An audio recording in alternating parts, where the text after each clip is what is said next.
Donne-moi, ô Seigneur Dieu Tout-Puissant, de pouvoir vraiment donner ce que tu as déposé dans mon cœur afin que mon frère et ma soeur puissent être édifiés.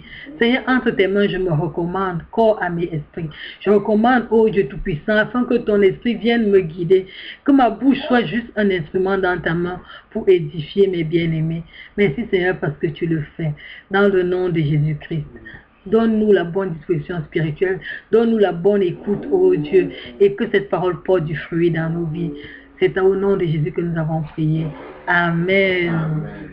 Sois béni au nom de Jésus. Et aujourd'hui, le Seigneur a mis sur mon cœur un thème que peut-être tu peux connaître ou bien que tu ne peux pas connaître. Dans tous les cas, même si tu ne le connais pas, le Seigneur justement l'a mis à ce propos dans mon cœur afin que tu puisses t'édifier. Je l'ai intitulé « Dieu t'avait confié un chandelier, qu'en as-tu fait ?» Dieu t'avait confié un chandelier, qu'en as-tu fait? Le chandelier renvoie ici à 4 réalités. Le chandelier en grec signifie loukinia, ce qui veut dire un support de lampe. Et c'est un support. À l'époque, on utilisait les chandeliers pour mettre des bougies pour l'éclairage.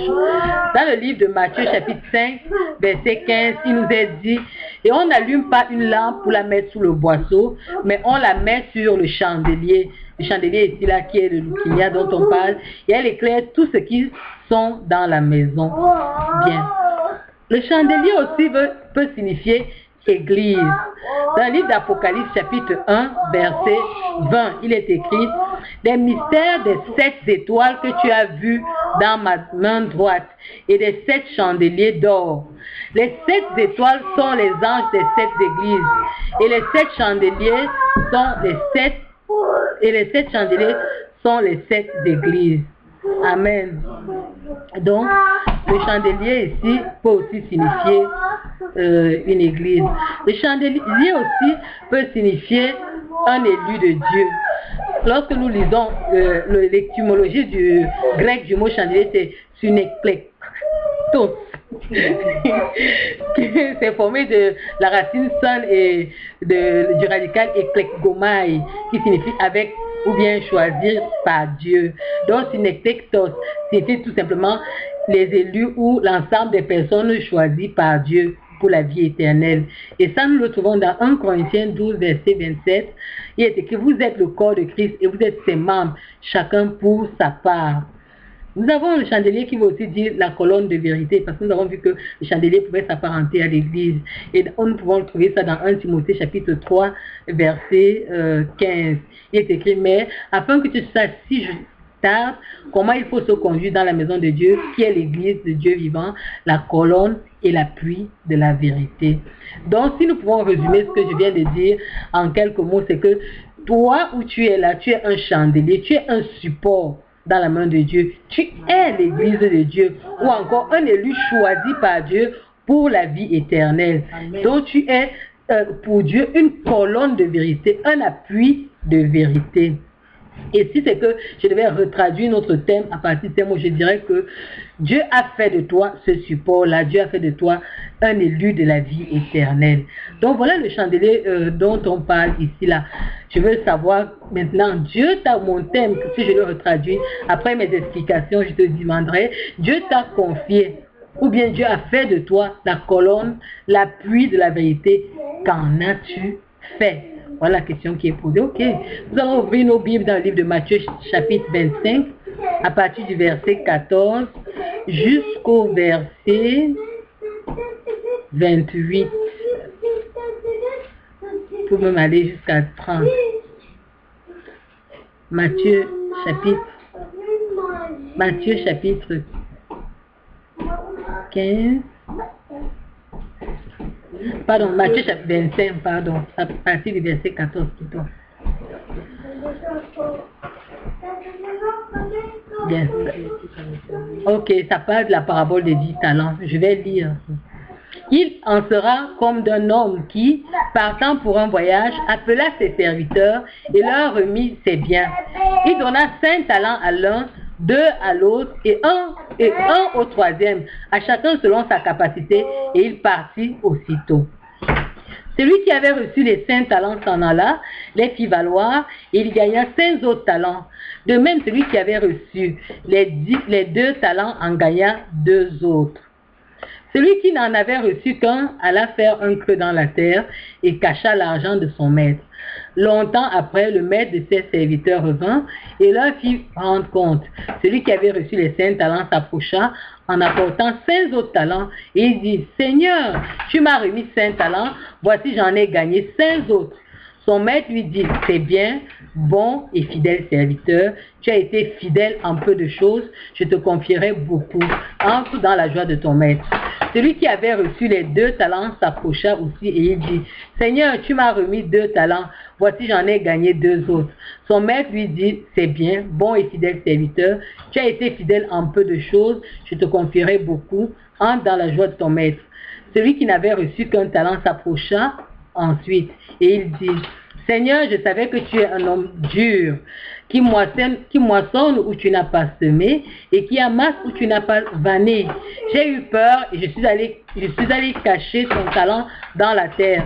Voici, prends ce qui est à toi. » Son maître lui dit, « Serviteur méchant et paresseux, tu savais que je moissonne où je n'ai pas semé et que j'amasse où je n'ai pas vanné. Il te fallait donc remettre mon argent au banquier et à mon retour, j'aurais retiré ce qui est à moi avec un intérêt. Ôtez-lui donc le talent et donnez-le à celui qui a les 10 talents, car on donnera à celui qui a et il sera dans l'abondance. Mais à celui qui n'a pas, on ôtera même ce qu'il a. Et le serviteur inutile, jetez-le dans les ténèbres du dehors, où il y aura des pleurs et des grincements dedans. Amen.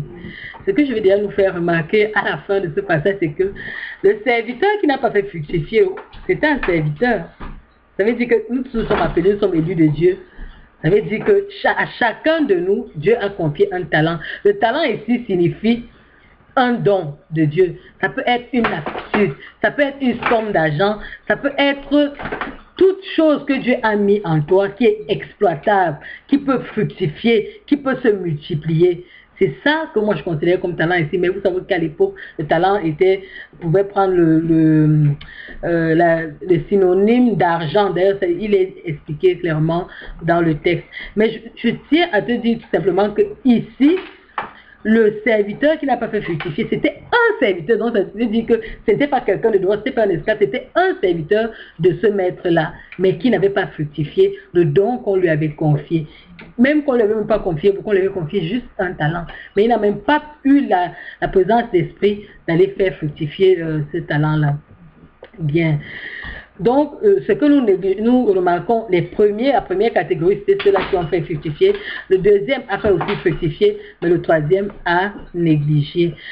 Ici, vous vous rappelez qu'on a parlé du chandelier. Le chandelier, ici, moi, je veux l'assimiler au talent que Dieu peut mettre dans ta vie. Ça peut être le don du salut. Vous vous rappelez qu'on a vu que le chandelier pouvait représenter les élus de Dieu.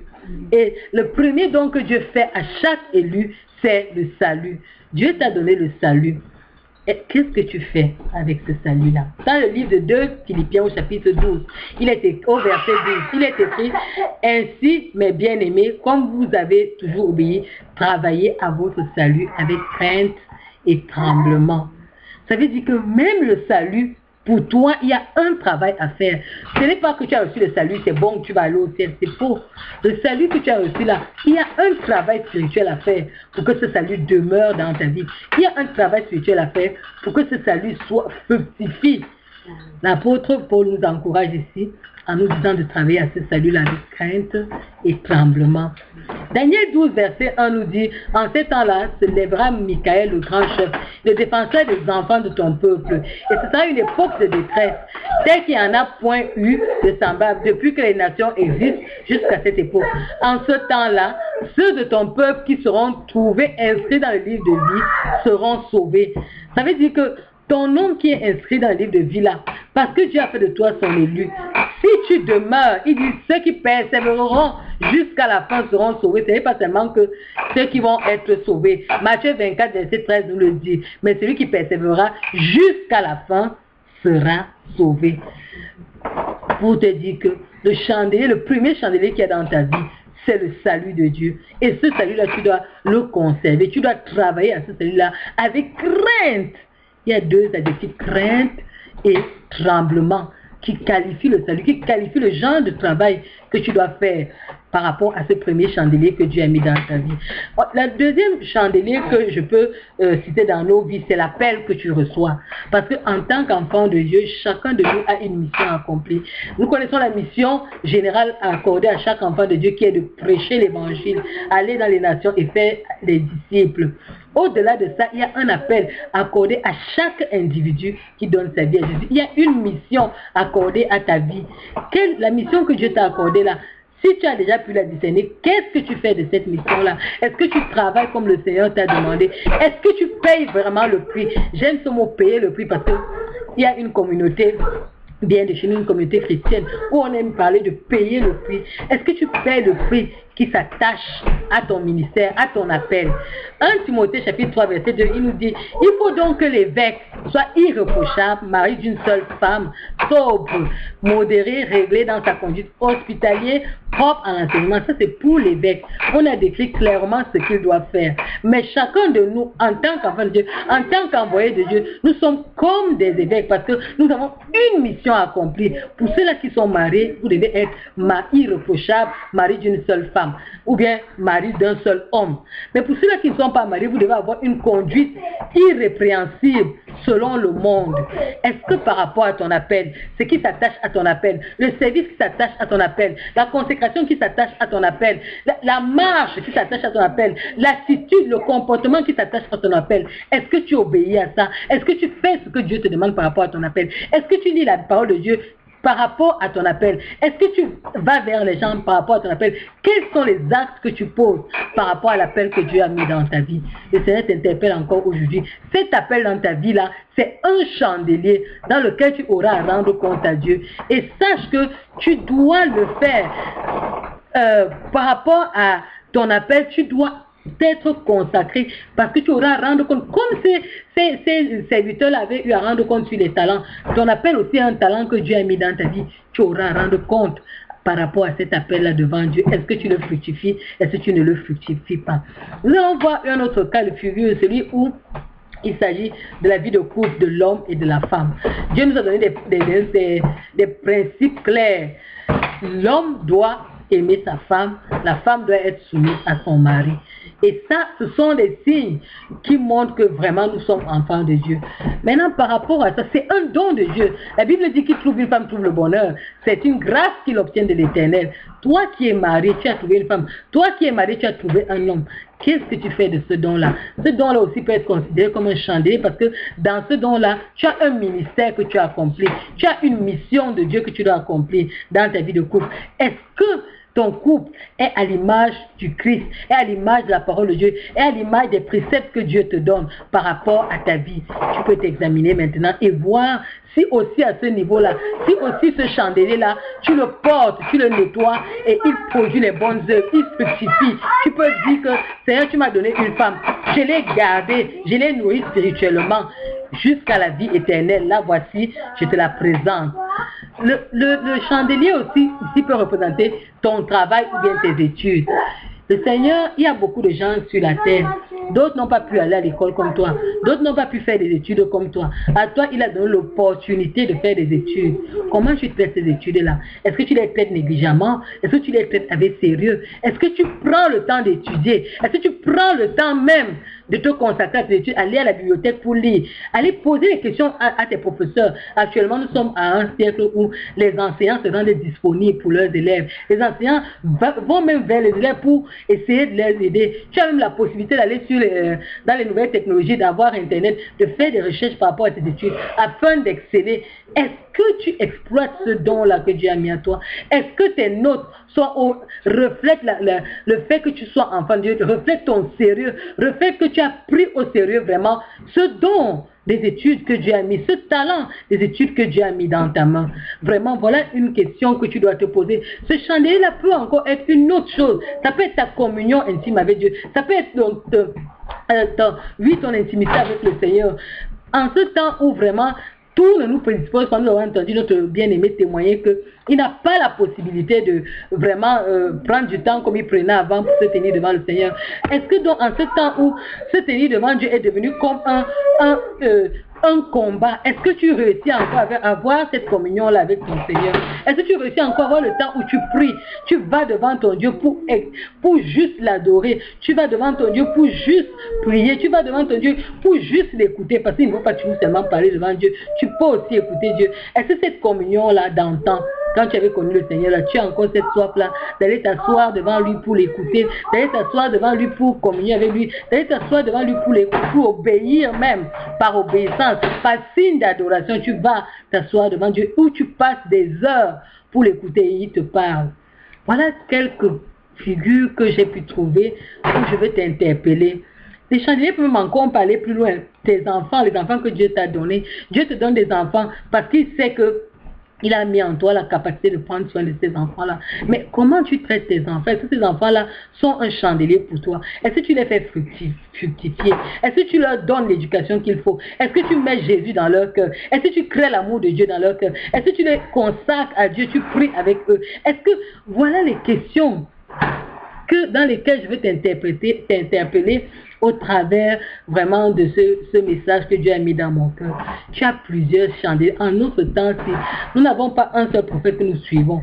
En nous, chacun a déposé quelque chose et il voudrait que ces talents-là fructifient. Il voudrait que tous ces talents-là, tous portent à la gloire de Dieu. Nous sommes dans un siècle où tu ne peux pas avoir seulement... Tu as plusieurs défis parce que tu as le défi de prendre soin de ta famille, tu as le défi de prendre soin de ta foi, tu as le défi de prendre soin de ton travail ou bien de tes études, tu as le défi de prendre soin de ta femme, tu as le défi de prendre soin de ton mari, tu as le défi de prendre soin de tes enfants, tu as le défi de prendre soin de ta maison, tu as le défi d'aller encore dans le monde pour prêcher l'évangile et gagner les âmes. Tu as le défi d'intercéder, tu as le défi de méditer la parole de Dieu, tu as le défi de communier même avec Dieu là, tu as le défi de communier avec les frères, tu as le défi de porter en toi les fruits de la repentance, tu as le défi de consécration.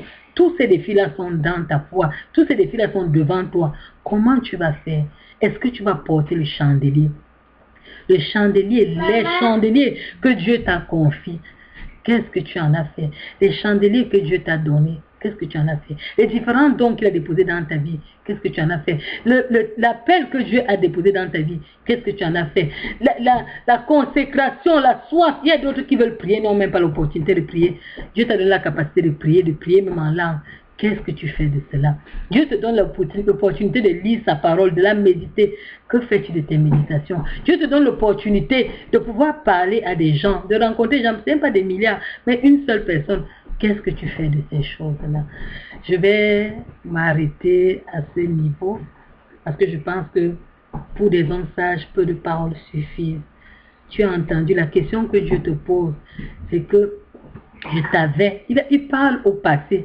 Ça veut dire que le temps a passé dans ta foi et Dieu revient pour visiter le champ qu'il t'a confié. Dieu revient pour visiter le support que tu es de sa parole, la colonne de vérité que tu es. Dieu revient visiter son élu que tu es, sachant que nous avons une autre visitation qui est proche, c'est l'enlèvement. Qu'est-ce que tu as fait du chandelier que Dieu t'a donné?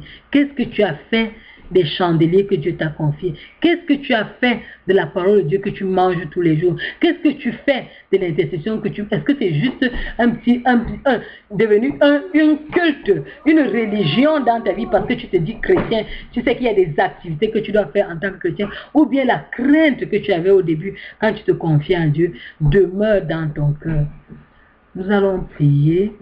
Et chacun de nous va s'examiner devant le Seigneur. Je prie vraiment que ces paroles soient imprégnées dans ton cœur et soient l'objet de ta méditation. Apporte le bouleversement qu'il faut afin que ton chandelier soit allumé et ton chandelier puisse produire des œuvres que le Seigneur attend de toi. Que mon Dieu te bénisse et nous allons prier au nom de Jésus-Christ. Père, nous te louons, nous te rendons gloire pour ce message que tu nous donnes en cette soirée. au moment où de plus en plus nous voyons dans le monde des choses qui se compliquent, oh Dieu, qui montent, qui présagent ta venue. Seigneur, je veux prier pour moi, pour mon frère, je veux prier pour ma soeur, je veux prier pour toute personne qui peut m'écouter, afin que, oh mon Dieu, mon roi, ce chandelier que tu as confié à chacun d'entre nous, la colonne de vérité que tu as fait de nous, l'appui de vérité que tu as fait de nous, nous puissions porter, oh Dieu, des fruits dans nos vies, Seigneur. Aie pitié de moi, aie pitié de ma soeur, aie pitié de mon frère, je t'en supplie. Seigneur Dieu Tout-Puissant, que nous nous rappelons cet amour que nous avions lorsque nous venions te connaître, nous sommes prêts à tout abandonner, seulement pour te servir, seulement pour faire du bien pour toi, seulement pour te plaire, oh Dieu Tout-Puissant. Nous croyons même par moments, en désobéissant nos parents, faire ce qui est bien pour toi, Seigneur Dieu Tout-Puissant. Seigneur, en ce moment, oh Dieu, où tu dis, tu nous avais confié un chandelier, qu'est-ce que nous avons fait? Nous voulons nous mettre à tes pieds, oh Dieu Tout-Puissant, pour reconnaître que, oh Seigneur, ce n'a pas toujours été facile et nous te demandons d'un cœur sincère pardon, Seigneur Dieu Tout-Puissant. Accorde-nous la grâce, oh Dieu Tout-Puissant, de raviver cette flamme en nous, de raviver ce désir en nous, de raviver ce zèle en nous, de raviver cette soif en nous, afin que ton nom soit glorifié dans nos vies. Seigneur, pour moi, pour mon frère et pour ma soeur, j'élève la voix, oh Dieu Tout-Puissant, afin que oh, tu nous fasses grâce. Merci Seigneur, parce que tu vas le faire. Que toute la gloire te revienne, Seigneur Jésus. En ton nom, j'ai prié. Amen. Sens-toi libre d'élever la voix encore, si le cœur t'en dit, pour prier encore pour ce sujet, pour insister vraiment pour ce sujet. Seigneur, pendant que tu ouvres nos yeux ce soir, donne à tous ceux qui entendent ta parole de prêter l'oreille au Jésus-Christ. Oh Seigneur Jésus. Oh, tu nous as confié des tâches. Tu nous as confié, ô Éternel, des talents. Tu nous as confié des dons.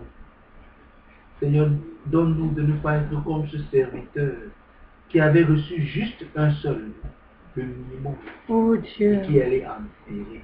Oh Dieu. Oh Seigneur, pendant que cette parole est en train de sortir, oh Jésus, quel coup de cœur. Oh Seigneur Jésus. Oh, parce qu'il y a beaucoup de chrétiens. Oh, nous sommes tellement nombreux, Seigneur, dans ta maison, qui ne savons même pas nos talents, qui ne savons même pas ce que nous devons faire dans ta maison. Oh Jésus-Christ, pendant que tu parles maintenant, Seigneur, visite ton église. Oh Seigneur. Visite ton église dans cette nation, visite ton église dans le monde. Oh Éternel, visite-nous. Afin que nous puissions être pointilleux dans notre marche avec Christ. Afin que nous puissions être pointilleux dans la façon dont nous gérons notre communion avec le Seigneur. Oh Seigneur, je prie pour moi, je prie pour chacun de nous ici, oh Dieu, pour que la même application que nous donnons aux autres aspects de la vie pratique, qui est de la ponctualité, du travail et autres, que nous puissions l'appliquer à notre vie chrétienne. Amen. Seigneur, je prie pour moi, Seigneur, afin que tu fasses cela dans ma vie, Dieu de gloire, afin que le talent et les talents que tu as déposés, Jésus-Christ, que je ne puisse pas juste aller les enterrer. Oh Dieu. Comme ce serviteur qui avait reçu le minimum. Le minimum de un et qui allait enterrer ce talent. Seigneur. Je prie que nous ne fassions pas de même, Jésus. Je prie que nous ne fassions pas de même, Éternel Tout-Puissant. Dieu de gloire, je prie que nous ne fassions pas de même. Mais que la tâche que tu nous confies, Seigneur, Jésus-Christ, donne-nous d'être fidèles dans cela. Donne-nous d'être fidèles dans cela, Seigneur. Au nom puissant de Jésus-Christ. Amen. Amen. Amen.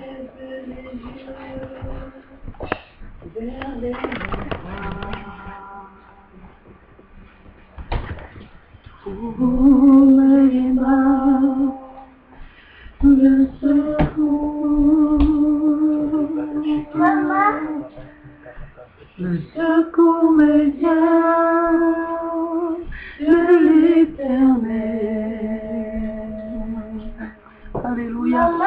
Qui a fait les cieux et la terre. Le secours me vient de l'Éternel. Qui a fait les cieux et la terre. Il est mon Dieu. Alléluia. Alléluia. Qui est notre secours, c'est toi qui es notre force. Alléluia. Papa, nous voulons prier à toi ce soir, afin que tu puisses vraiment agir encore dans nos vies. Oh, Papa, que tu puisses nous relever, afin que tu puisses nous secourir, afin que nous puissions vraiment être ces chandeliers que tu attends de nous, oh Seigneur. Papa, qui exploite tous les dons et les talents que tu as mis en nous. Papa, nous te demandons pardon, même encore, oh éternel Dieu, pour les talents que nous avons cachés, pour les talents que nous avons enterrés, oh Seigneur Jésus. Papa, nous supplions ta grâce, que tu puisses réveiller tes talents maintenant, que tu puisses ressusciter tes talents, même s'ils sont morts, au nom puissant de Jésus-Christ de Nazareth, afin que nous puissions être ces chandeliers qui brillent de plein feu, au nom puissant de Jésus, que nous soyons des chandeliers qui soient enflammés en toi, au nom puissant de Jésus. Oh Seigneur, Papa, nous crions à toi. Papa, tu as dit, oh bon Père Céleste, que celui qui manque de sagesse, oh éternel Dieu, te la demande. Papa, nous manquons de sagesse pour gérer les talents. Nous manquons, oh éternel Dieu, Papa, d'organisation, de discipline. Papa, nous avons besoin de toi. Nous avons besoin de ta grâce. Béni sois-tu parce que tu agis encore dans nos vies, que tu renouvelles nos forces comme l'aigle. Au nom puissant de Jésus, reçois la gloire, reçois l'honneur, reçois la magnificence, parce que tu es le Dieu qui nous restaure ce soir. Au nom puissant de Jésus, reçois la gloire. Alléluia, ton Saint-Nom. Au nom de Jésus de Nazareth. Amen. Alléluia. Merci, merci Jésus. Merci, merci Jésus. Merci, merci Jésus de tout cœur. Merci, merci Jésus. Merci, merci Jésus. Merci, merci Jésus de tout cœur. Nous disons merci au Seigneur pour ce moment et nous disons merci au Seigneur pour la restauration. Seigneur, merci parce que nous savons, ô Dieu Tout-Puissant, que tu restaures maintenant notre communion, tu restaures nos âmes, tu restaures nos cœurs, tu restaures nos ailes, tu restaures, ô Dieu Tout-Puissant, tous les désirs de nos cœurs de te servir, tu restaures notre consécration, tu restaures notre communion, ô Dieu, tu restaures notre intimité avec toi, tu restaures toutes choses pour la gloire de ton nom. Alléluia à toi Seigneur Dieu. Merci Seigneur pour la restauration. Reçois toute la gloire au nom de Jésus-Christ. Amen. Sois béni au nom de Jésus et nous allons passer maintenant à l'intercession. Si quelqu'un a un sujet, il va donner le sujet afin que nous puissions prier et invoquer le Seigneur. Amen.